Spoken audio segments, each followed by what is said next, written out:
Russell Wilson has been traded to the Denver Broncos.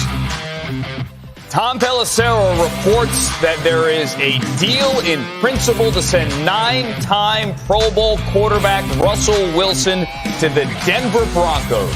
In exchange for... All right, back now with you on Total Access with breaking news out of Green Bay. We go straight to Tom Pelissero on the details of what's going on with Davante Adams, who looks like the Raiders are acquiring him from the Packers.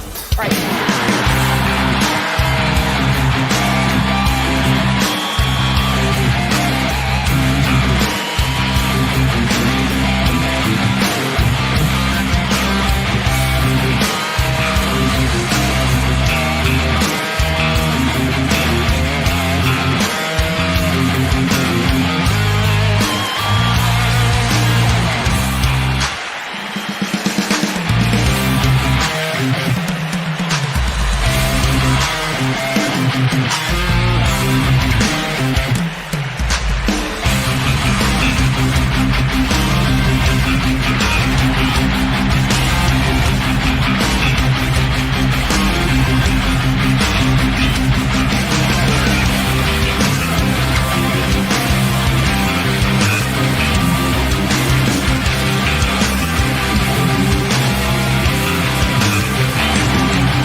Hello and welcome to the Wild Wild West podcast. I am RichiRichEh of the MHRT Network, and over to my right is Captain Jack of the Captain Jack Rackham Show on YouTube's and everywhere else where you find quality podcasts. Captain, how are you doing today? I'm good, other than the buzz, but we won't talk about that. Good to go. I'm glad that the smug son hooked up his mom, because that's all I worried about. Because when I have something that I promise out, I like to make sure it gets done. I'm just saying, because I was more worried about your mom than you were at the time. So that's why I broadcasted. But I'm glad that she got hooked up. Okay. And again, smugness is not slander, but just a couple minutes, we'll get down to that later. But I'll be off mic for a bit. Fantastic, ladies and gentlemen. You may realize that down directly below here, that is not Coach Defense, which you are used to seeing. It's not. No, it's not. I know. I think maybe he grew up. Same blue backdrop, you know. Couldn't quite tell. That's right. But we Coach sadly is not feeling very well today. We wish him the best and hope both he and his family recover swiftly. Coach, honestly, please feel better, and hopefully next week you will be A-okay. However, in his place, drum roll please, we have Bolt Bros' very own Kyle. And for those of you who don't know who Kyle or the Broke Bros are, please go ahead and check them out. Again, where all quality podcasts can be found. Fantastic Chargers content if you're into that sort of thing. So, Kyle, how you doing? Doing really well. How are you guys? I'm happy to be here. Sorry, I got the word from that coach that he wasn't feeling so well, so I was excited to be on board. Yeah, thanks for having me here. Fantastic. And of course, the one and only Mr. Smug himself. Alex Givens, who, again, we've also established that Alex's mom is also in the chat. And perhaps Daddy Smug might even make an appearance later on in the show. That'd be great. I think he's around. We'll see. That's fantastic. Alex, how you doing? Oh, I mean, I'm doing pretty great. Pretty nice to represent the AFC champions and Super Bowl bound Chiefs. So, you know, can't really do worse than that. You know, can't have anything bad go wrong when that's what's going on. So we're doing good. Oh, just give it 2 weeks. I mean, hey, I'm gonna bask in this. It's nice, it's good. So I'm gonna enjoy all of it. You should. You absolutely should, man. It's a good time to be a Chiefs fan for sure. Bask in the potential. Yes. Oh yeah. Yeah. I will say it's really it's an interesting position I think that you guys are in. I think that you have a team. Yes. My name is around. That is fantastic. That is fantastic. And I'm glad the nickname did stick. I think that's the important thing, right? Oh yeah. But I do think that you guys are going up against in this upcoming Super Bowl a rather versatile team in the Eagles. I think that they have come out on top using multiple different ways of doing so. They have a versatile quarterback, which again can cause some challenges for opposing teams. And it's the Super Bowl, so full well that hurt or not, he's going to go bananas. Their QB there and with Philly. So it'll be really, really interesting to see kind of a head-to-head with the two quarterbacks kind of on opposing sides. Yes, I do realize for all the folks watching today that quarterbacks don't directly face one another. However, we know from direct interviews from a lot of those top-tier quarterbacks and talents out there that when another quarterback that is of a similar caliber to them is on the other side of the field, they personally feel additional pressure to try and play a certain way. And that is, in fact, a thing. So, and I think that Mahomes has definitely got to recognize that the QB on the other side of the team is certainly on the ascension or ascending, if you're going to kind of go in that direction, and continue to success from the year prior. And one would argue, based on where they're currently at in the representing the NFC in the Super Bowl, not only continued but certainly almost progressed. I mean, absolutely. They were. They were a playoff team last year.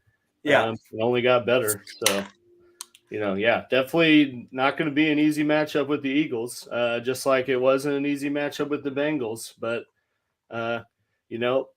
KC has proven time and time again this year that they are a good football team. So, as much as you guys would like to say they don't belong there, they're there. Patrick Mahomes is that guy. So, it's going to be a good game. For the record, Alex, our guest has continued our movie reference. We have had at least one on every show. So this is fantastic. We didn't have to prompt him. Good on you, my man. Oh, I just get started. That's right. So I just think that's fantastic. No prompts required. Just fitting right into the four tiles here. That's great. Alex, obviously going back to your victory over the Bengals, I'd be really remiss if I didn't at least bring it up. There's a few things that we need to discuss. Just a few. So we'll start with one. Start with the W. 23-20. Okay, fine. Here. Let's go through that. The Super Bowl. Start there. You won and you're going to the Super Bowl. Okay, we got that out the way. However, there was, I think it would be a fair comment to say that there was at least a couple of rather questionable calls that were made in the game. And I don't care if you're a Chiefs fan or not. Some of those, there's at least two calls that were head scratchers, to say the least. And I also think that the second one, again, for Daddy Smug and other Chiefs fans that are here in the chat with us today, there has been reports, obviously, that the referee, the head ref for the Chiefs-Bengals game is now being investigated. I don't know where that's being reported. That was John Hussey, right? Yeah, he's a slimy POS. You can find out a lot more about the referees on the 9:00 show on NFL Nation Live, where we take an NFL referee that used to be a referee and talk about the game. So be sure to tune in on NFL Nation Live with Ref Guru, the gentleman I'm talking about, the Hall of Famer violator and this old bastard pirate. But getting back to point, please, I didn't hear about Hussey. Please, yeah, I don't know about this either. Outside, Well, there's been some chat. Twitter. Well, there's been some Twitter things that if are it's there. legit though, bro, it's on but, ESPN or Bleacher Report or right. a major news outlet, which it's not. So which I'm willing to bet that there's probably been some false reports. Yeah, to say the Chiefs didn't win. Yeah. So I am willing to say that it's possible that is fake. However, I still don't think it negates those just unreal and more importantly, oddly timed poor calls, because again, it's one thing to have a bad call and then another thing to then have it spread out where there's kind of like another one that's kind of like a yin to the yang to kind of try to even out the game. It is quite another. It's quite another to have, just a one-sided negative play calling, which honestly is kind of what we saw in that game. So which calls are you referring to? Well, there was certainly a PI that was questionable, to say one, and then there was a what PI was questionable. Well, there's one near the was it near the fourth or in the fourth, if I'm not mistaken. I have to go back and get the actual specific one in terms of the players involved. Well, while you're thinking about that one, let's get to one that's been burning at me for a while, and it actually occurred when I was doing my show. When you have a 3rd and 6, which turns into a 4th and 9, which goes back to a 3rd and 6. Okay, so that is the inadvertent whistle call, which for Raiders fans and Cincinnati fans came 1 year too friggin' late. When you have an inadvertent whistle. Okay, so you know what, Cincinnati fans? I'm going to say it. The Chiefs made out on that one, but you guys made out on it last year, so you know what? Screw you. Just saying. I was going to say this. We all played the Chiefs 2 times each this year, and I feel like we've all actually experienced some bad play, ref calls or whatever from the Chiefs. I think, especially in these Sunday night, Thursday night, Monday night games, it's like the NFL loves the Chiefs, tell you that much. But in the reality is like all these bad calls is just part of football now. It's like you can't really deny it, and unfortunately, we have to talk about it because there's a lot of questionable calls. I'm not trying to hide anything, Ed. Yeah. I'm just absolutely kind of amused at this point. Yeah, that, it's an AFC West show. We got the Chiefs in the Super Bowl, and all you guys want to tell me is why they don't belong there. When they've been to the Super Bowl 3 times, in the Mahomes era, been at the AFC Championship game at home for 5 straight years. But you know what? Yeah, it was the refs that got him there. Not the fact that Mahomes is a good QB or they're a good team. It's the refs. Smug. That I don't believe that smugness facts equal smugness though. Smugness. Just rubbing it in, huh? This is kind of where I kind of differ a little bit, which is, I'm not even saying that that Mahomes is not a good or even a great quarterback. That's not what I'm saying at all. In fact, I think it's undisputable at this point that he is in the category of great quarterback, given what we've seen, right? I think that's just a fair comment to make. So what I am saying though, is that 2 things can in fact be true. Is you can have a great quarterback, but you can also have some absolute shady, questionable play calling in multiple games, which certainly will raise some eyebrows. Particularly when they're egregious. It's one thing. Every game's going to have a couple calls. That happens in every game, though. Every game is going to have a couple Chiefs calls. Have been hosed on calls too. Every team gets hosed on calls. That's just the human nature of having referees, umpires. There's going to be human error.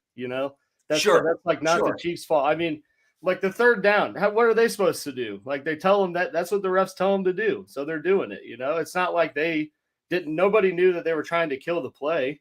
I mean, is that questionable? Sure. But like that's happened in games, especially in Arrowhead, because it's so loud. They're trying to blow a whistle and kill a play and it doesn't happen. And I might add on that drive, the Chiefs didn't even do anything. They gave the ball right back. I mean, they gave Cincy every chance to win. Joe Burrow got the ball back with under a minute and could have very easily tied it.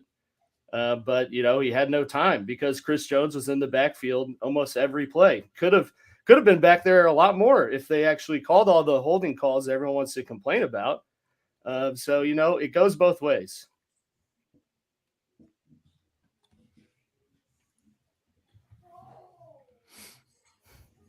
Yeah. That makes perfect sense though. Yeah, it does 100% go both ways. Like every team has had a chance of but like Rich was saying, like a yin and a yang. So someone had a bad call on this side, and then it gets kind of equaled out by an equally bad call on the other side. But sometimes that doesn't happen, and that's just all we're saying.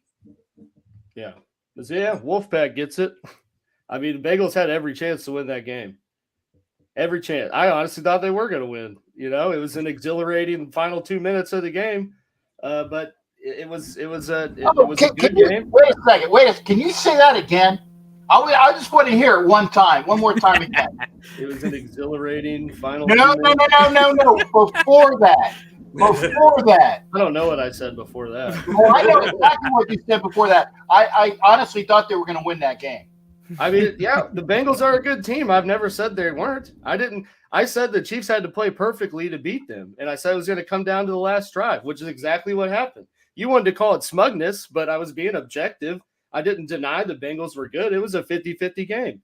I mean, they're very much a good team. They're going to be right back in it next year until they got to start paying people. I like objectively smug. That's a new one on me. But I will say this. The call of roughing the personal foul out of bounds was straight up. That was the right call. It's terrible timing. I feel bad for that guy because that guy was killing it. So and again, you can see how on the sideline he was so upset. Now I honestly think, and maybe it looked to me like it wasn't, granted the play is the play, but it looked to me like he was like being not tripped, but he was falling down. And he just, in the act of trying to get his balance, reached out and pushed Mahomes. That's what it looked like to me, but it's still the push out of bounds is a personal foul. I get it. No, I mean, yeah, that was a bad time play. I mean, like that guy was playing lights out defense. It sucks, and he's like 22 years old, so you can only imagine what he's been going through. But yeah, that was a good call. And I saw someone comment about a blatant hold on the last play. There's been several Hall of Fame left tackles that have explained on Twitter why that wasn't a hold. So it goes like that. And they say it's holding on every play. I played offensive line. I held the shit out of everyone. I did it in here though, which is within the rules. So it happens on every play. Like I said, if you go back and watch Chris Jones, he got held pretty much, every play too, and he did pretty well in that game, which is what I said needed to be done. He had a career game, 2 sacks, 10 pressures, 5 QB hits. Like that was the difference in the game was Chris Jones. If he didn't perform like that, the Chiefs weren't winning. I mean, I also think that it's undeniable that Chris Jones is within a top 3 in the NFL at that position. I think at this point here, that's just, you have to just simply accept it. Now, I do think that the Chiefs are going to also need to seriously look at, he's eventually going to start losing a step because you can't play like that forever in the NFL. So they are going to have to start finding a second guy to complement him. Now, frankly, I think when that happens, then the league is going to be put on notice because that'll really, really make that interior line dangerous. Yeah, I mean, well, and there was talk going into this year about getting rid of, Chris Jones because he's going to be 31. But yeah, he's a game changer. He's right up there with Aaron Donald in terms of being able to physically change a game, on his own. He was getting, I mean, I think there's a stat I wrote down on Chris Jones alone. There's 45 pass plays to the Bengals. He was double teamed on 30 of those. Of those 30 double teams, he won 10 pass rushes, against his two guys. He was blocked 13 times by one person and won 11 of those. So a man was literally in the backfield. I think, and he got triple teamed twice. He was literally in the backfield almost every play. And I knew that, like, you watched the game, the pregame, he's like crying during the national anthem. And I was like, oh man, Chris Jones he's bottled up. Like he's about to go berserk. And he absolutely did, which is what they need. I mean, that's how you beat a QB like Burrow, the guy that knows his offense, knows where everyone's at, knows where the zones are giving him space and gets the ball out in 2 seconds. And he saw, they still moved the ball on him. I mean, they still like that fourth down where they just threw it to Chase, and you're like, man, like that. Only they would have the balls to do that, but like he knew he could do that, But then the other times when they tried to take deep shots, he couldn't because Chris Jones was there, and that truly was the game changing moment for the defense was that Chris Jones showed up. I mean, if he wasn't there, they're running. It's the Bengals back, and we're talking about, we're sitting here, you guys telling me Burrow's better than Mahomes and everything, Never said that. I want you to cite sources because I never said that. No, I didn't say. I just said if the Bengals won, that's what we'd be talking about. Oh, okay. Yeah, no, we're not. no way.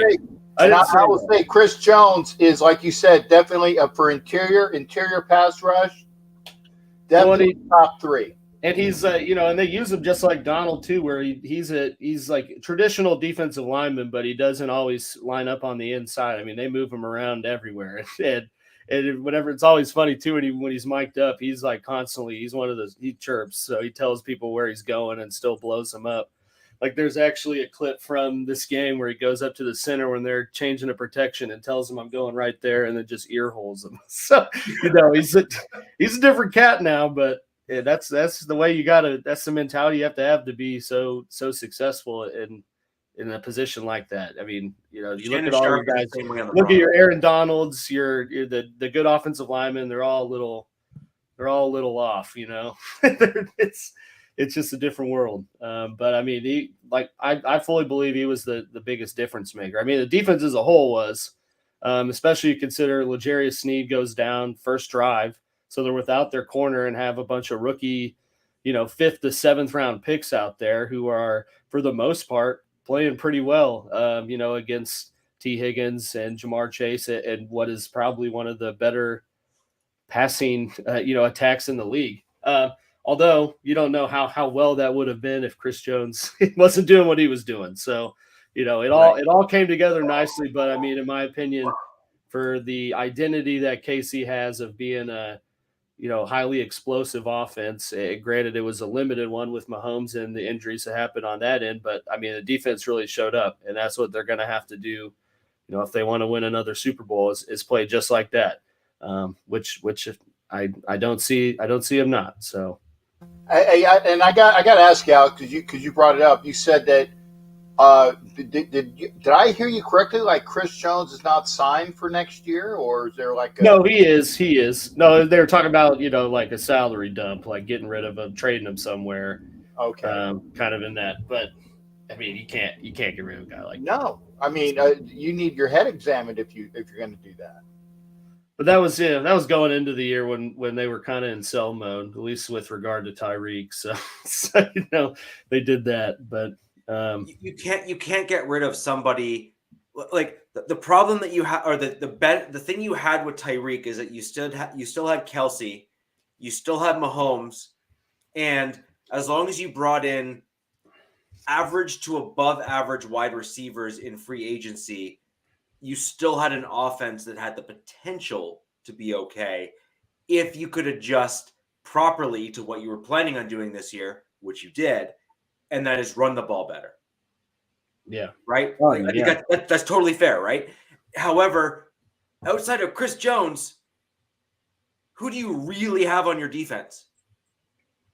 Well, we got playoff Frank Clark. He's good for like 3 to 4 sacks in the regular season, but will for sure get 4 in the postseason. postseason. I mean, Frank Clark. He's good Frank for about Clark 3 or for his 4 regular weapons in his season car, too, stats. right? Frank Clark for his regular season stats is 5th all time in playoff sacks behind 4 Hall of Famers. And I mean that just goes to show. I mean the guy shows up in the playoffs for his. Why? I mean, is beyond me. Why he can't always do it, but he's shown up. He showed up big time when they won against the 49ers in 19. He was a huge factor and got him a second contract. And that's why he's still there. So I mean, he definitely has been a presence. Karlaftis has constantly been improving. He got a sack on Burrow as well for a first-round rookie. I mean, the fact is that the amount of draft picks that they spent this last offseason on defensive players, all of them majorly contributed in that game. You had Josiah Williams with the pick. You had McDuffie with 2 to 3 really clutch deflections. It's kind of crazy. I realized as the game went on, for how good Burrow is, like that dude's accuracy. He's definitely nice. Brought the whole family in now. We're full circle. The Smugs. Is that like your brother? Yeah. Yeah. Oh my gosh. I know. I was like, I don't know if that's your brother or like a cousin. Like again, the last name doesn't necessarily mean 100%. Runs deep. Yeah. No, that's my brother. Nice. Very nice.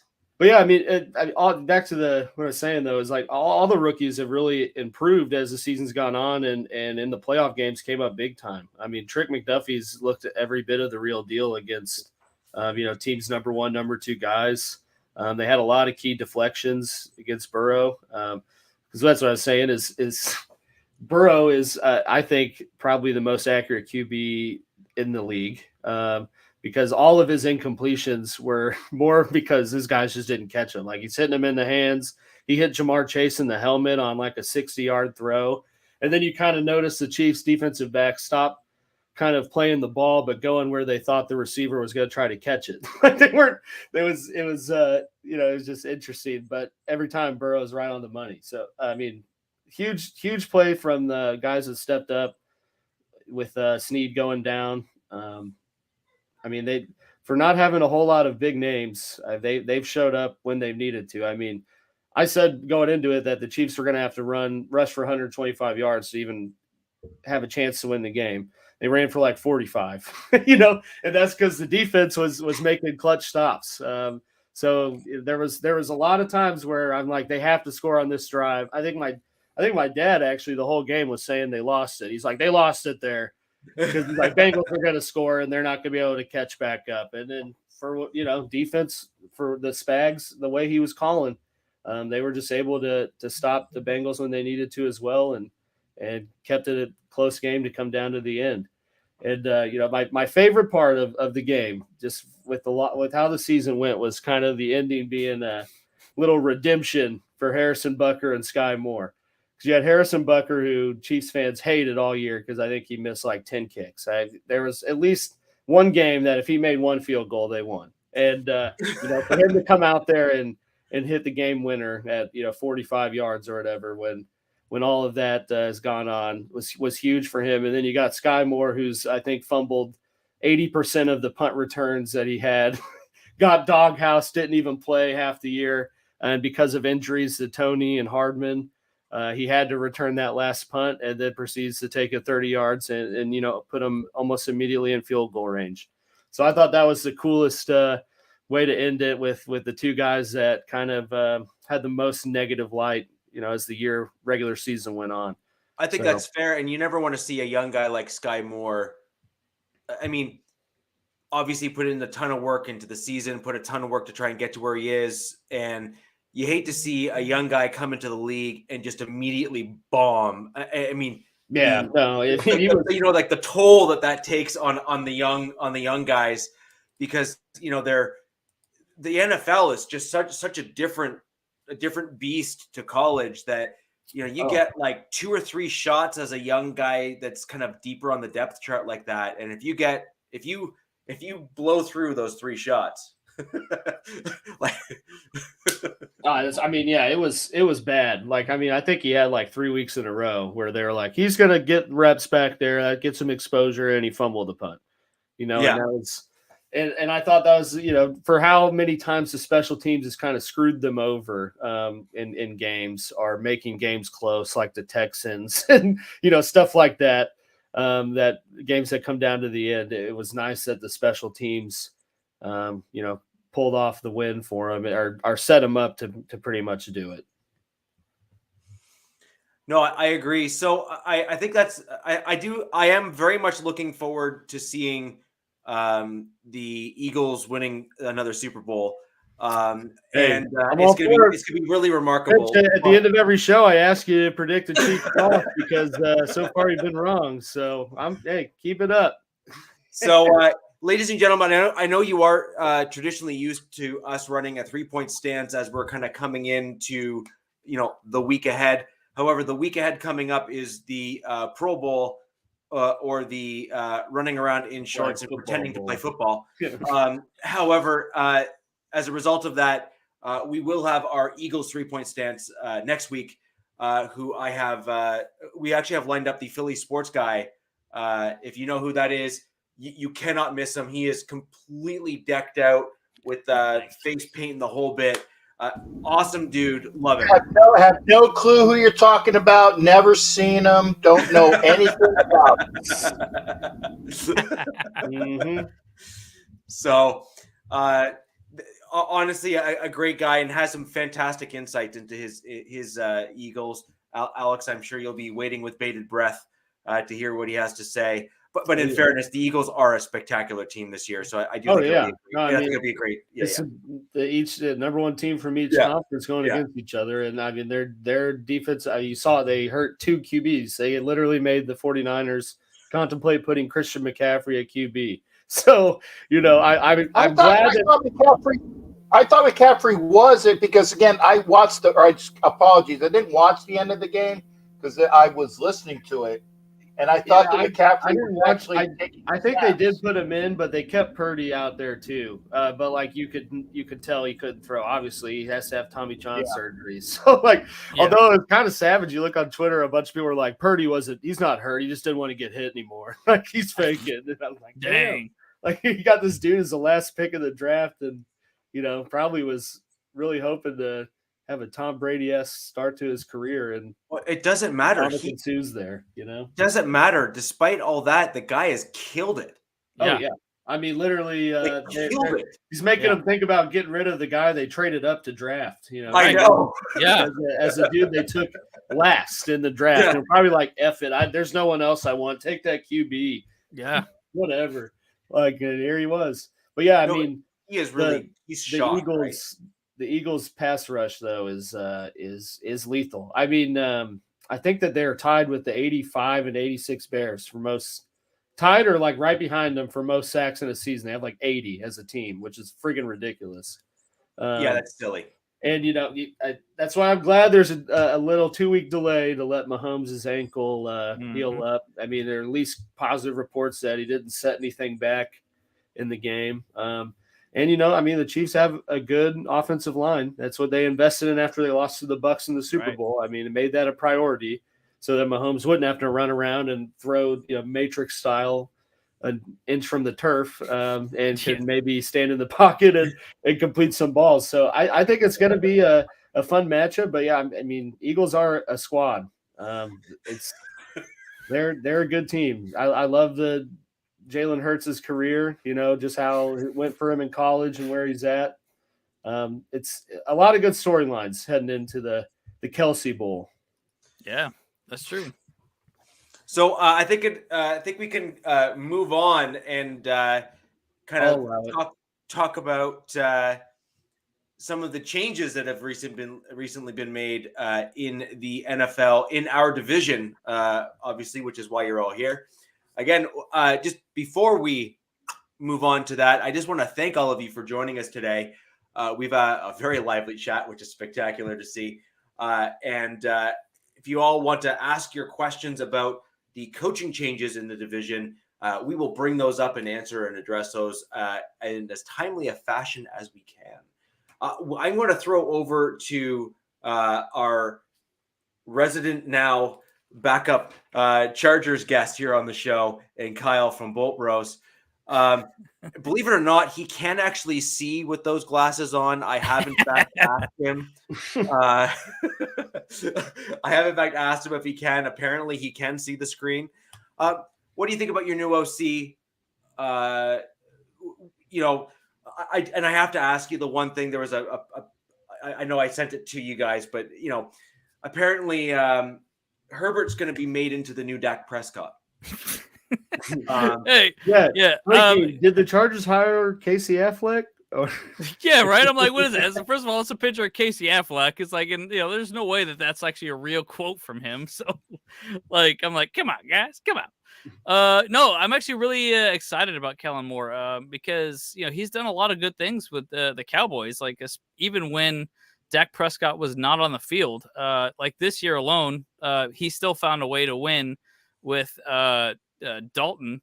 Like they went 4-1 with him under center, and so that's fantastic to see. Is like the QB2 coming in and still making things happen. Me and my brothers went back and forth on that one for a little bit this whole week, and we can't be more excited about him because it seems like from everything that we've seen, he actually does something that a coach should do, and that is make adjustments in the second half, because that is not what we've been seeing all year. Like the first half is great. We do awesome. No adjustments made. We just completely wet the bed. And that's going to be huge for us because apparently the Cowboys they were like in the top 5 of scoring in the third quarter and the fourth quarter. I think they were like, they were high in the top 5 too. So I can't remember exactly which one it was. So we're looking forward to this drastic change from Joe Scumbardi, so yeah. Yeah. I've been talking to Coach about it. I thought it was the right guy to, the right move to make, especially with Herbert and, getting someone that's a more vertical attack. Yeah. And I said, I think, he was, because I was kind of asking him, what you guys want to prioritize in the offseason. He said he was talking about, getting a running back. Oh, yeah. Well, you know what that was. Answer that first. Yeah, hey, but it was a game that didn't matter. Right. It was a game that didn't matter at the same time too. So it's say who made the playoffs though? Did the Broncos make the playoffs, or did they have to spend all their first round picks for a QB and coach? Yeah. Yeah. So how many picks does the Broncos have over the next 10 years? Like none. 2? They rolled back prices on the picks. No, they really do. Hey, actually, I was thinking about that too. Is they easily could do the Rams method and just F them picks, and that could actually do well for them. It took the Rams a couple years to get it right though. So I don't see it as a bad idea as well. I mean, getting a draft pick is that's fair. You did. That's fair. That's fair. I have blinders on for that part. I think what sucks the most about that game is that even though the game didn't matter, but we still played our starters and mofos got hurt, and so that's what's like. Come on, guys, why the hell would the coach do this? That was just maddening. So yeah, exactly right. Well, no, hold on. You have to look at the odds, and the odds were in your favor by doing so. So we actually spoke about that on this pod. I'm sure you guys did. Yeah. Same thing. If you look at the odds of you winning in the playoffs by not playing your starters, it is astounding, the statistic on it. It is something like the 90-something percentile that you will lose the next game if you don't play your starters in the last game. But we still lost. In fairness, and I hate to do this to you, but that was just the Chargers chargering. Yes. Yeah, no, it's all right. It's a saying for a reason, Yeah, I agree with I do agree with Chokers. I do agree with Madungus that I think that they kind of hired Kellen Moore as a potential coach in waiting if Staley, doesn't.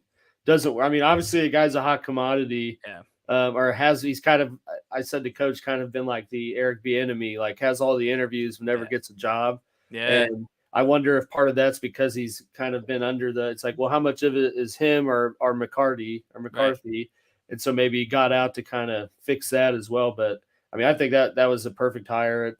Given some of the names that were being tossed around, like Joe Brady and and whatnot. They landed a pretty good OC. I mean, I'm excited to see what he does with Herbert. Great and pickup. hopefully, I mean, and the guy gets the most out of his running backs. I mean, look what he did with Pollard and Elliott this year. And, Eckler's a good pass catching threat. So, I think it's I wish they would have hired someone dumber, in all honesty, but I guess that'd be something, right? Yeah, I mean it's very awesome to see that we actually got a good hire like that, because you're right, because he actually does have a solid run game established, and in fact he actually used Pollard more than Ezekiel Elliott, because and they actually talked about a lot about that. He's like a free agent. Yeah, he's not really. They're not going to be like, well, at the same side, like they talked about how, like, in an interview recently, that they aren't going to look at the draft priority choice or the salary priority choice. Like, it's like whoever is actually doing a better job is going to be out there running the plays more. However, like, I mean, they did talk about how, like, I mean, we just look around the league. There is no running back that is like a 25 carries running back anymore. Like, it's just too long of a season to actually make that happen. Like, yeah, we can get maybe 20, maybe like, in the high teens or something like that, but they're going to have to switch it off. And we have two actually pretty solid running backs. I really like Joshua Kelly is actually pretty good, and he's actually gotten a lot better. Hopefully we'll keep him. Maybe not. We'll see. But we got some up and comers, but to kind of back up with Eckler. So, and once Kellen Moore actually finds, gets to know the personnel better and gets to know who we actually have, and obviously none of our teams are going to be the same as they were this year, next year. So like that's just a given. So we'll have to see what happens and what shakes up. I mean, maybe we'll draft a running back, maybe we'll draft a wide receiver or a tight end, and that could change everything. So, but yeah, and so I'm looking forward to seeing what our offense is because of what Kellen Moore has done with the Cowboys. And and he ain't going to be Dak Prescott. I roll with the blur. No, I think I actually think you're. I think you guys got a good OC. I do think that what we have seen from him, and he needs to kind of show that this is not a trend, is that he's gone through lulls. Yes. Where it's almost like he's having problems or like a mental block or whatever. I don't know how you want to call it, but he's gone through lulls in his OC tenure. Yeah. And you've seen this like wow factor, and then it's just like, yeah. I mean, we all saw the last play of the of their playoff game, right? So of the Cowboys playoff game, we saw him put Ezekiel Elliott at center. Yeah. Right. So I do think that he'll have to address that if he wants to actually see the Chargers succeed. Otherwise, frankly, I think that our division plays too hard and too close with one another. Yeah. I just think it's just even the Chiefs having won as much as they have, all of these games are still within typically a score so. Oh yeah, absolutely. And there's normally at least several points in the game, even with teams that are having losing records in the division, where there's a spot normally in those games where we play the Chiefs, where you're even with the Broncos that sucked this year, we were still within either 3 points or winning. I don't think they had a very large margin win against any team, except for the Raiders in the last week, 31-13. Yeah. The last week, and it's true. Last week against the Raiders, they smoked us. But I recall a 1-point win in Kansas City. That is true. But my point is that our division plays too closely to allow a lull in play calling from an offensive coordinator. Right. If you start pulling that kind of stuff in our division, it's not going to work. And frankly, if you're going to be honest, like, you got to look at, like, even the Raiders defense is better in the defensive front than they showed this year. Max Crosby is the real deal at his position. He is incredible. Speaking of that, he also called Joey Bosa a giant crybaby. So Yeah, I know. I like Matt Crosby even more now. Yeah, I do. And this is Max Crosby to me is like Rob Gronkowski. I hated, and I mean hated, the New England Patriots, but it was near impossible to dislike Gronk. yeah. Well, it's hard. I mean, he's in Eastern Michigan, like he's not from a big school. You know, he wasn't drafted early, and he's one of the best pass rushers in the league. You know, hard to hate him. And that's exactly what my problem is that it's very, very difficult to dislike Max Crosby because you never hear him come out and say, "Oh, I got held," but meanwhile you see him get held on like a boatload of plays. Yeah. Right. And then the only thing he does next time is, "I'm going to try harder and try to rip your head off." Right. And that's exactly what you want from a football player. Exactly. You know, and it is really unfortunate that Joey Bosa is such an emotional player like that, and he just complains about things, and that's really why we got that unsportsmanlike conduct. You know, he's just, I don't know, he's not. They're not wired right. I told you. Yeah. French players are always off. Their ticket's just a little different. You know? Yeah, exactly. You know, it's so I know you saw that video of him in Philly. That was, I sure did. I love that he's drinking a Bud Light seltzer. That's the best part about the whole thing. And he's like, "I can afford the fines." Yeah. I mean, the realistic. I mean, you know, sometimes he is for sure. You know, like I ain't gonna deny that. You know, he's a great player when he's actually healthy. But and Kyle, out of 7 years. Out of 7 years, he's only played 3 full years. You know, he's just, you know, he's a big baby sometimes. You know, it's got to be real. Like, you know, like that's just the way it is. And this is how you know that there's a real problem with him. His girlfriend didn't even come in and say, "No, that was my drink." Yep, that's right. So drinking seltzers and stuff. Like, oh my gosh. She's like, "Dude, I want nothing to do with that. I drink proper drinks." I saw it on Twitter. I clicked on it to like see the replies, and the first one was someone zoomed in on his drink and like blew up the picture, and it's just like a black cherry Bud Light seltzer. Oh like, my dude, gosh. big. I mean, hey, if you're gonna have something good, at least drink some Grand Marnier, man. That's some nasty stuff, man. Yeah, but it's. I actually find that both of the Bosa brothers are a little off, a little overly emotional, and part of me almost wonders if that's also part of the reason why they both get hurt so often.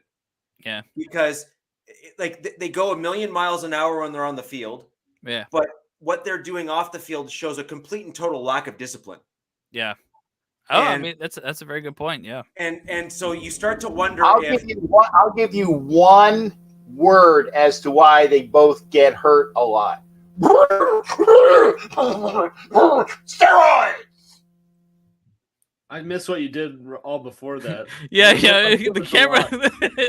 It froze. The camera censored. Yeah, I'm not gonna go there. Take us through your I wouldn't say that much. I was doing like a horse maneuvering and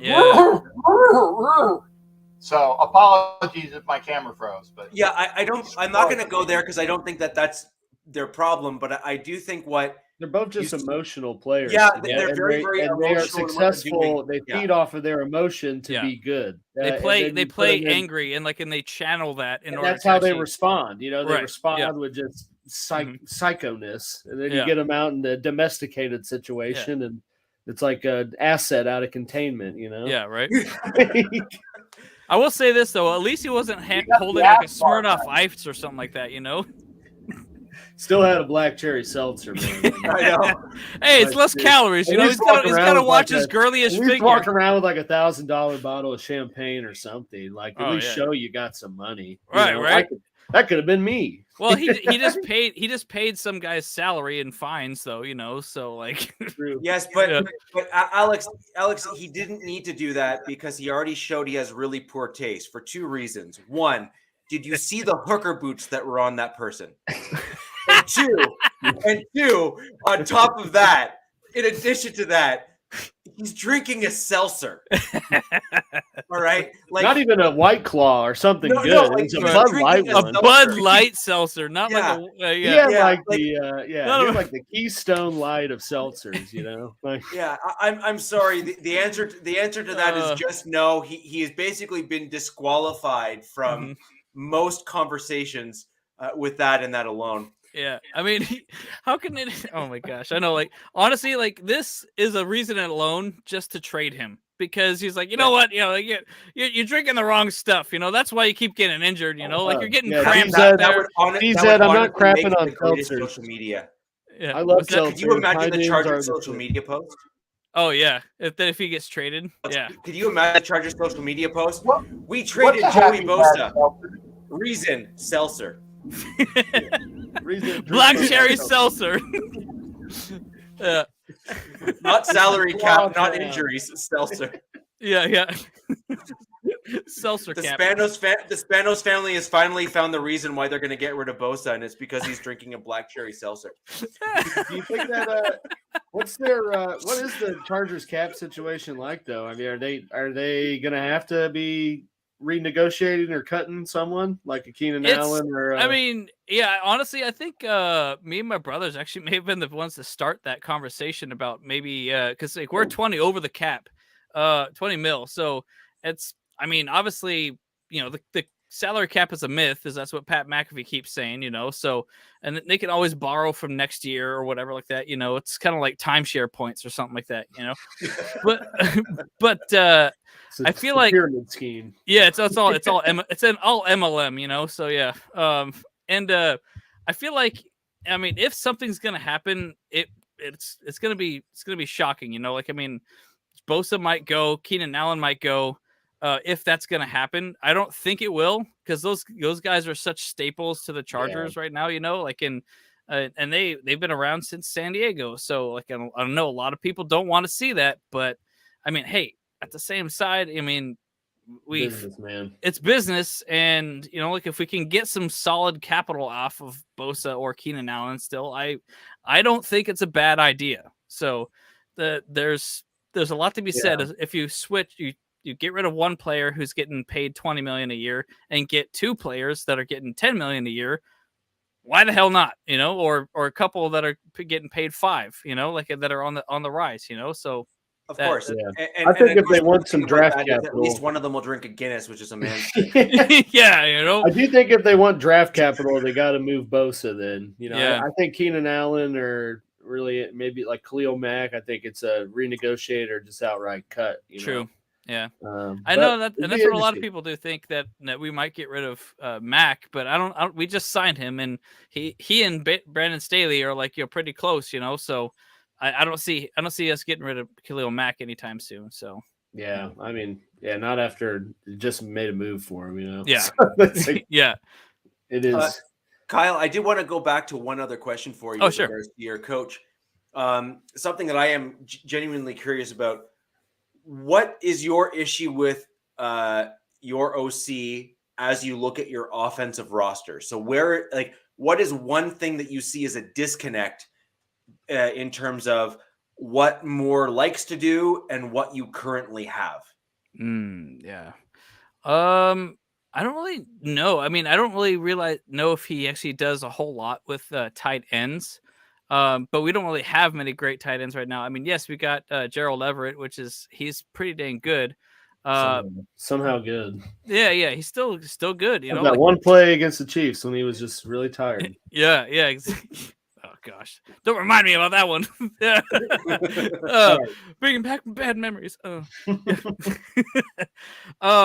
Yeah, like honestly, like I see him actually as pretty much a really good improvement to Joe Lombardi as well, though, because there is a lot more slant routes that I believe that Kellen Moore does put out, but he does also do those stick routes that we're so accustomed to seeing as well, which is possibly needing to change if that's going to be the case, But personnel wise, I think we got everything that he needs to be successful here with the Chargers, both running backs and wide receivers, but tight ends is my iffy situation there. Obviously, we got the quarterback for him, and we're just and the bigger thing is, I mean, our line needs to be addressed a little bit more. I think too. That's gonna be a free agency situation probably. But I mean, I don't know the line. I mean, the line, if everyone's healthy, is one of the better ones in the league, especially with the what's it, Sailor or Slater?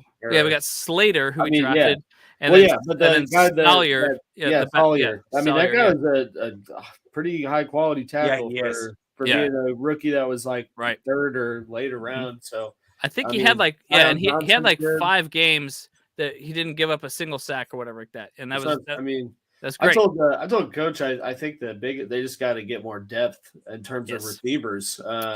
Because like you look at you look at like KC, right? Like they have like six, 7 receivers on like their roster practice squad, and like all of them somehow get activated. But then you got like in the last game, I mean, the top 3 went out, and Mahomes was still able to get stuff done because they had some decent options behind him, not like 1B guys, but I think if the Chargers just had a little more outside of Williams, Allen, and Palmer, just like 1 or 2 extra guys, they would have had a little bit different, different outcome in some games. I mean, Herbert's every bit up there in skill set with Mahomes and Burrow and Josh Allen and Jalen Hurts. I mean, he clearly was putting up stats with like guys off the street. So, you get them some decent options so that when stuff like that happens, there's not a massive setback. Yeah. No, exactly. The other problem you guys have had is that you've kind of squandered Keenan Allen. Yeah. And the reason why I say that is he's a veteran guy that knows he's kind of in the back 9 of his career. Yeah. And the Chargers have not gone out to get a guy that can kind of – it was similar skill sets, I guess is kind of where I'm going with that. And the best teams, like truly the best teams in the league that seem to be perpetually in an upper tier, Ravens are kind of in that general vein in my mind. Where they always just seem to be super competitive. It doesn't matter what year or whatever. They just are – they're always halfway. Like they're always good, right? Yeah, they're just always a good team. Yeah. And those types of guys churn in these kind of second tier that are just below the starters, and they try to match them. And they try to continuously churn through the depth, and they try to continuously do it. Chargers have not been good at that. Yeah. Oh, yeah, no, yeah, honestly. Yeah. Depth, they don't really have the next man up, Yeah. Depth has always been our problem, and I accredit that to Tom Telesco by far, our general manager. He's just like terrible at like good freaking at just depth. Like he doesn't pick good late round picks. And the only reason why we had such a amazing free agency like off season is because of our coach Brandon Staley. He just went out and told them, these are the guys that I need for this team to win and to get us to the playoffs. And sure enough, we got to the playoffs. But the only downside, to the other side to that argument is that our depth did get us to the playoffs because we played with without Mike Williams and without Keenan Allen for, was it like 6 or 7 games? And so we still were winning even with our beaten up team. We were like the most injured team in all of NFL history. I feel like, well, no, not history, but like at least this year for sure by salary cap as well. So no, Broncos beat you. Did we? Oh God. Yeah. Ay. Actually on both. On both? Oh my gosh. So we but you guys were neck and neck there, Richie, like I said, because they would get injured and then you'd have to one up them by having one other guy get injured that week.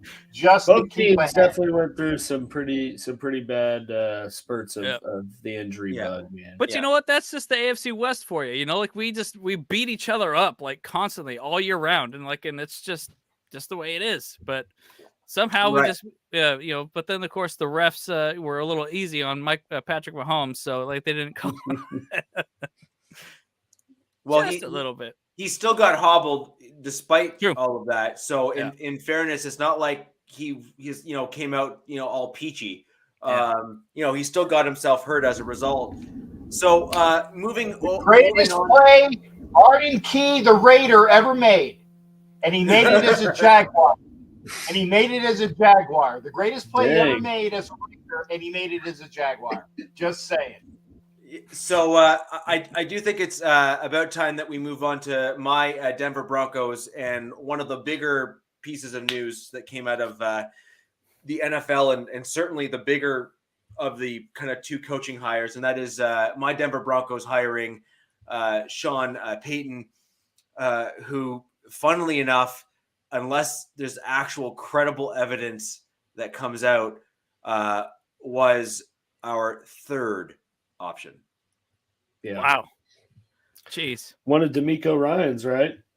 No, so number one was Harbaugh, apparently. Okay. Oh, out of And He Michigan? was Ryan's. And in Michigan. Yeah. And if you remember all the, like, so as I understand from the timelines that have actually been kind of publicly made available, and some of like this isn't just like random rumors from random folks. This is like, you saw it from Schefter, and you also saw it from and Rappaport and stuff as well. I mean, these are well-versed, well-connected guys within the NFL. There was a flight that happened where, at the very least, our CEO or president CEO flew out to Michigan to try to re-recruit Harbaugh, and was told no. Yeah. I think Harbaugh just used that to fundle more money out of Michigan. Probably, I think so. Because he had his first meeting, and then it was like the next day he got more money and was announced he was staying. Yeah. So he's back. He's back in Michigan. He said no. And then the next apparent one was D'Amico Ryans, who seemed to be a consensus favorite amongst Broncos fans. We liked the energy. We liked kind of, all that kind of stuff about him. Only major concern is he would be a first-time head coach, and we've kind of already gone through that experience this past season.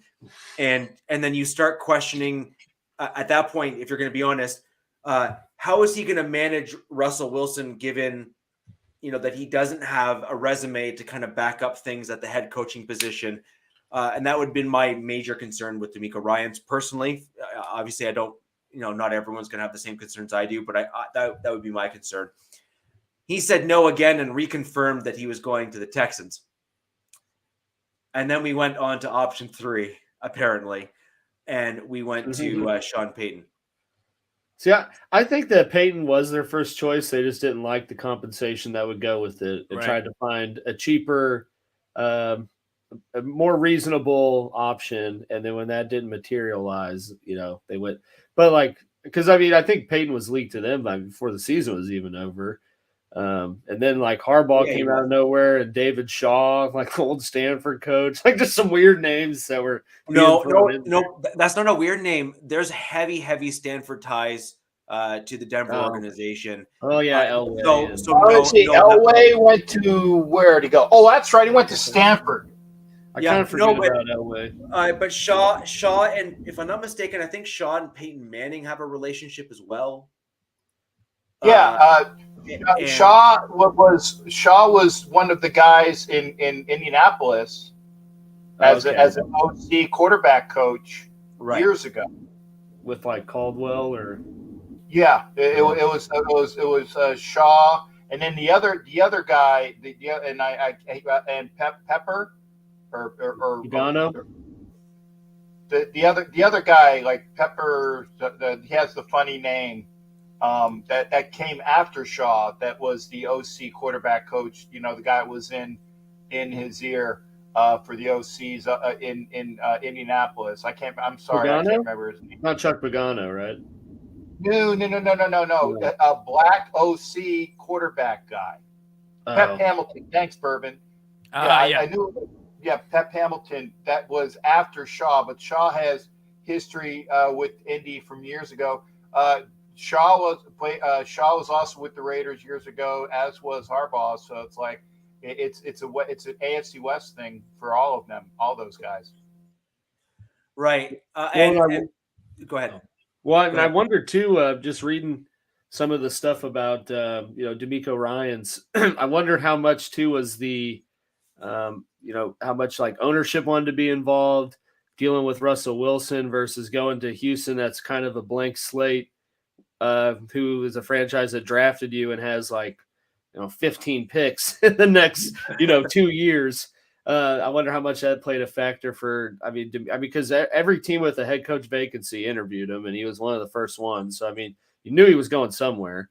And I wonder how much of that played a factor with some of these guys, even Harbaugh maybe. I like I said, I really think Harbaugh just used that news to finesse more money out of Michigan. Because I don't see why he would leave when he can keep, not really winning anything that Michigan's, I guess, traditionally known for, and somehow get a raise. Like we want to go to Denver, but I wondered how much of that, like if the owners wanted to be more involved, given kind of what they bought into last year, or like if Patton wanted to be more involved, or if Russ wanted to have a bunch of say in the offense, and if that kind of steered some guys away. I haven't read any stuff like that. It's just kind of, outside looking in thoughts on how the process sort of played out, just keeping up with it. I just think that it was the compensation that they've already sold the house, the farm, the creek, the jet plane, the runway, the Russell Wilson. So now they have to sell the ex-wife's house, the third wife's house, and the fourth wife's house to get Payton over there for compensation, and that they just didn't want to go that route. So they talk about mortgaging your future. They mortgaged several lifetimes, so it better work. I think it can, but it better work. Yeah, I agree. Payton, I typically don't watch this show, but I happened to catch it because Payton was actually a guest, and obviously to try to keep up on some of the stuff I thought was important. Sean Payton was on Colin Cowherd's show, where he was doing a pretty, not a detailed, but certainly breaking down his issues that he was seeing with the Broncos offense and how Wilson was being integrated, and also calling out Russell Wilson for his problems and his issues pretty aggressively, actually. And in fact, so much so that I was like, well, I'm not sure if that one's going to work out as a head coach, because Russell Wilson is equally as famous for being a quarterback as he is just for being a general celebrity now with his marriage to Sierra. So you start to wonder whether or not, having that kind of negative comment by a guy who's potentially your head coach may actually impact that relationship. But I think I've said on the show before, I truly believe that Sean Payton is really the only head coach that was really within this cycle, with the exception of Jim Harbaugh, that had the pedigree as a head coach and the record as a head coach that could actually go to Russell Wilson and say, sit down, shut up, and listen. Yeah. Yeah. Harbaugh just had to say, I went to Super Bowls with Alex Smith, and Sean Payton just has to say Drew Brees, Yeah. Yeah. And honestly, I always thought Sean Payton was the guy, given the commitment they made to Russ, because of how he's physically set up. And Russ has always been a good a good accurate thrower, especially on deep balls. It kind of went away this last year, but you got to think that that's there.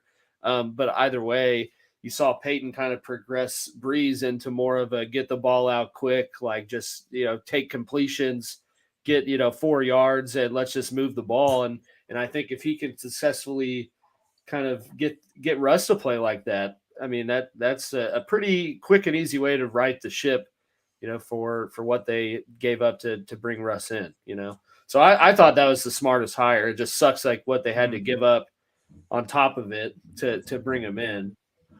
I'm going to tie in two of the division rivals, the gentlemen that are directly below me here in my next comment here, and I'm interested in your takes on it. So but what you're suggesting, Alex, would be the equivalent of me saying to you, stop having Mahomes throw the long bombs down the field and leverage his athletic / arm angles as he's throwing the ball, because, he's holding on the ball too long to try and make those long throws, and he's now getting sacked more. On the flip side, that'd be like me going to, Staley or now Moore, who's there, and saying, no, forget the fact that Herbert can throw the ball a country mile and have long flowing hair while doing it. Forget all that. Let's just have him dink and dunk the entire time, and let's try to push him in that direction.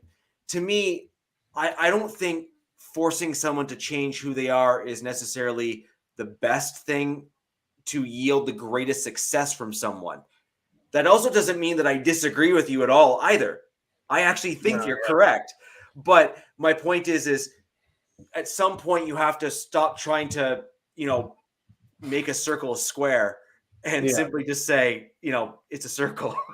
This is kind of the way I looked, or I guess where my thoughts were with Russ and where he's at with the comments I made earlier. Russ early on was very much like a Mahomes. I mean, he extended plays. There was never an actual pocket. It was just him running around, boom, touchdown, But the difference between the three scenarios is Russ is what, 32, 33, 34, somewhere in there.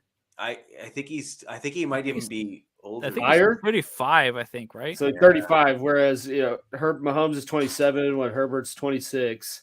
I mean, at some point in really any of these careers, like Josh Allen, Mahomes, Herbert, Burrow, like they're all going to have to, if they want to play the longevity like a Brady has at the position, they're going to have to change their game at some point. I mean, Mahomes is not going to be able to run around and do what he does. And I do think that to some degree you've seen him kind of change his game this year. They do a lot more screens and quick passes because they don't have that easy, there's Tyreek, let's just throw a fade to him and let him run and get it. And you had to see him kind of change their offense where, I think Russ is going to have to, especially for the extension he signed, kind of change his game in that regard to not be so mobile or run around and which I guess he did do for the first part of the year.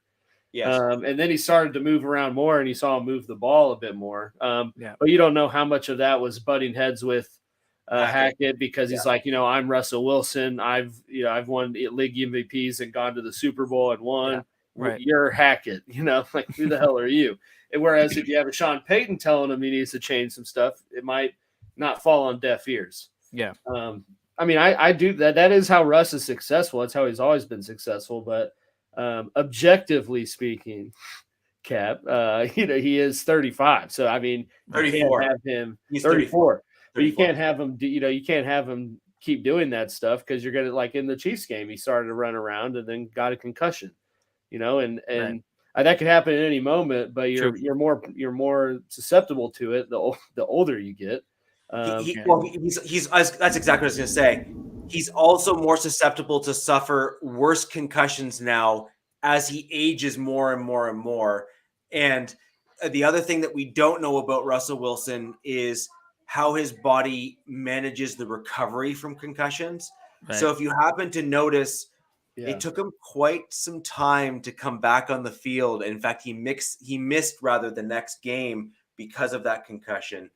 And so you have to start wondering if perhaps he's one of those unfortunate guys, like, to throw a hockey reference out there, Sidney Crosby, for example, who his body just breathe on him, dude. He's concussed. Yeah, exactly. And so hell of a hockey player. Yeah, but that's exactly.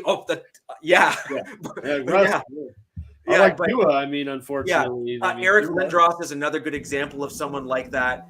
Thank you. I was going to say, do not let me even hear Sid the Kid, the crybaby Crosby, when you have a better example with Eric Lindros, whose concussions pushed him out. And his brother Brett as well was very similarly situated where, I mean, ridiculously talented hockey family, but their bodies, the way that they were built, whatever it was, their brains, the way things were situated, you breathed or looked at them the wrong way. They both got concussions and were knocked out of the game. Right, and frankly, it ended both of their careers as a result of injuries and things like that. And Lindros ended his career as a result of the concussions.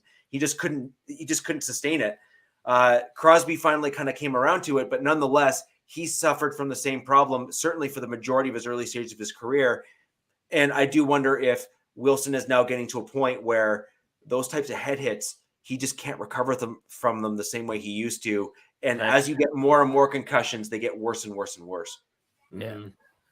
Well, I mean, like we saw flashes of what Russell Wilson can still do at that last game against the Chargers. He threw like a good 70-yard bomb and got the touchdown off of it. So, and that was pretty dang epic. And I feel like the reason why this is, my opinion, why Sean Payton's such a good pick for head coach here is, look at what he did with Drew Brees, and look at how that offense ran. Like, if you can do the same thing with Russell Wilson, he's still got a little bit of juice in him. And like, if Sean Payton just kind of teaches him a little bit more, hey, I don't want you running around anymore.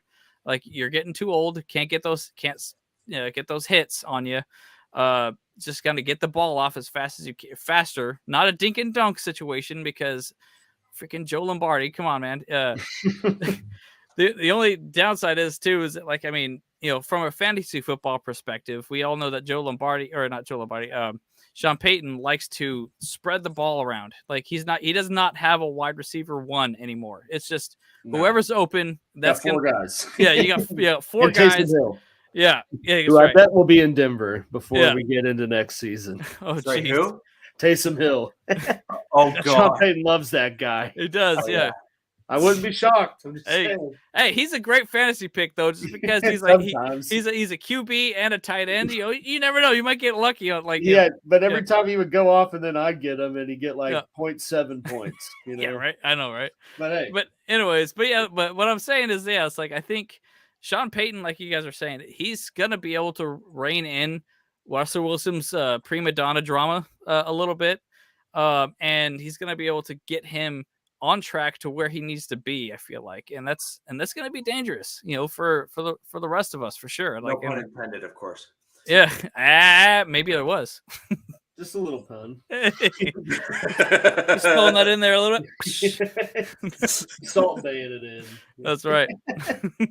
So I did promise a shorter show today, guys, and I truly think that we've kind of pretty much summed up all of the news, all of the stuff coming in. We also have next show to get a little bit deeper into the Super Bowl game, Alex, with your Kansas City Chiefs. So all of you who joined us this evening, I really do want to say a really great thank you for all of you. And any questions, especially specific questions on the Super Bowl, save those for next week and throw those out, because it'll give us a little bit more time to pull together some stuff. And frankly, I think you'll also get some additional information in terms of injured players coming back, which will obviously start changing some dynamics in terms of what the Super Bowl will look like. The Chiefs' initial report was not good. Although they didn't practice. It said we did not practice today, but this is an anticipated report, and you're like, ooh, I'm glad they have 2 weeks. Yes, exactly. Yeah. So guys, with that in mind, thank you so much for joining us. And until next week, where the West Side is the best side. Peace. Wait a second. Had to say, hey!